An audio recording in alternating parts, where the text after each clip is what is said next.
Salamat sir, alon sir ah. Sir, mauna ako sir. Hi guys!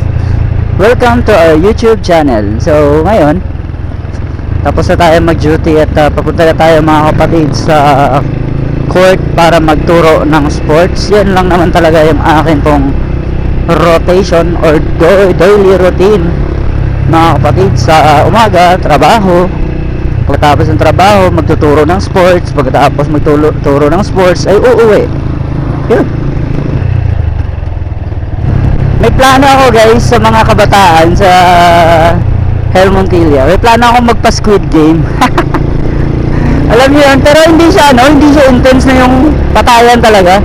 Parang susundin ko lang yung mga games sa Squid Game, pero eliminated ka lang. Bali, ma-eliminate ka mga kapatid kapag ikaw ay hindi sumunod o matatalo ka mga kapatid sa laro. Pero ano kaya kung mayroong Squid Game talaga na totoo guys? Kasi sabi sa internet, totoo daw yung Squid Game or based on real story. Hindi naman talaga ganon ka-accurate mga kapatid, pero may nangyari talaga na parang ganon, na may mga games, tapos yung mga hindi makakapasa, papatayin, yung mga ganon. Grabe yung story ng Squid Game guys. And if we will apply it to our life mga kapatid, talagang swak na swak siya eh. Like minsan mga kapatid, sabi nga sa Bible, di ba? The love of money is the root of all evil. Kasi yung pinaglalaban talaga nila dyan, money, about pera mga kapatid, di ba?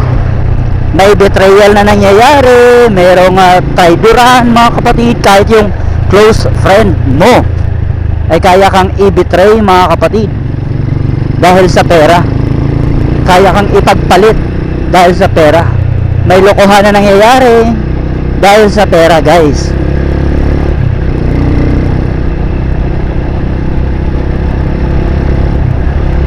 Lalong-lalo na yung nangyari sa guys, sa part ng Holland.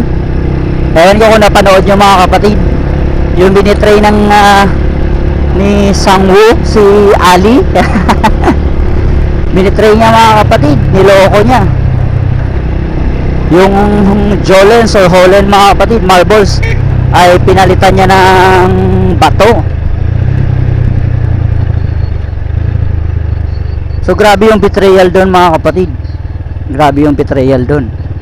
It's all because mga kapatid, sa tinatawag na love of money.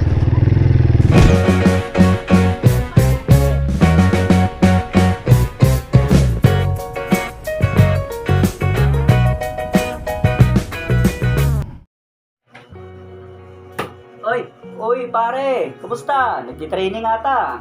Oo nga malapit na yung liga. Nakapagawa na ba kayo ng jersey? Oo, nakapagawa na kami. Saan kayo nagpagawa? Sa SKC Print. Boss, mura ba?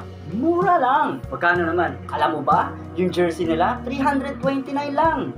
Wow. Upper jersey nila napakaganda. Lahat ng design na gusto mo, meron sila. Teka pre, saan ka pupunta?